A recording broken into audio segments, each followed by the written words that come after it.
Bonjour à vous, nous explorons encore nos litanies de Lorette et notamment ce titre « Vierge des Vierges, priez pour nous ». Nous prions d'abord l'Esprit Saint. Au nom du Père et du Fils et du Saint-Esprit, Amen. Viens Esprit Saint, viens embraser nos cœurs, viens au secours de nos faiblesses. Viens Esprit Saint, viens Esprit consolateur, emplis-nous de joie et d'allégresse. Viens en nos âmes lasses, Esprit de sainteté, viens nous combler de grâce et viens nous sanctifier. Viens guérir nos blessures, toi le consolateur, viens, source vive et pure, apaiser notre cœur. La Sainte Vierge Marie est donc, comme son titre l'indique, vierge. Elle est vierge avant l'enfantement, c'est-à-dire qu'avec Joseph, elle n'a pas de relation conjugale. Elle est vierge dans l'enfantement, l'enfant Jésus vient au monde par les voies naturelles, mais sans toucher à sa virginité.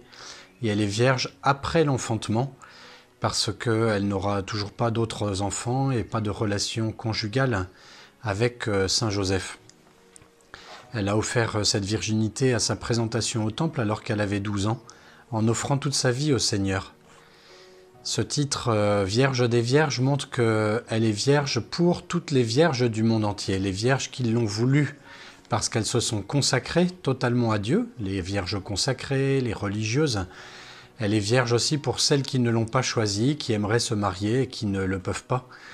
Elle est vierge de toutes ces personnes qui souffrent de la virginité ou au contraire qui sont heureuses de cette fécondité par la vie spirituelle, par la vie de prière. La virginité paraissait à son époque comme un obstacle puisque ceux qui n'arrivaient pas à avoir d'enfants, les stériles, étaient comme une malédiction de Dieu.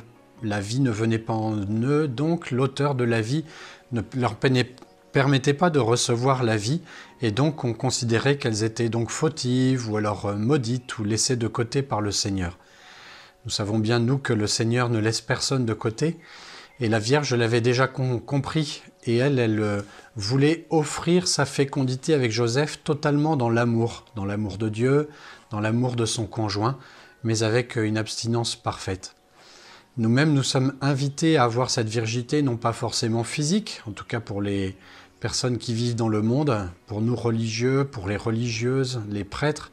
La virginité est un signe de l'Esprit Saint qui montre qu'en ne donnant notre corps à personne, nous donnons notre esprit et notre vie à toutes et à tous. Et donc le Saint-Esprit donne une fécondité dans cette virginité, une fécondité spirituelle. La Sainte Vierge est donc celle qui donne la fécondité parce que justement elle porte l'enfant Jésus. Et parce qu'il n'y a aucun péché en elle, donc elle est le réceptacle parfait de la grâce qu'elle va redonner à tous ceux qui peuvent lui demander ces grâces. C'est pour cela que nous disons « Je vous salue Marie, pleine de grâce » et puis qu'elle est aussi Mère de Dieu.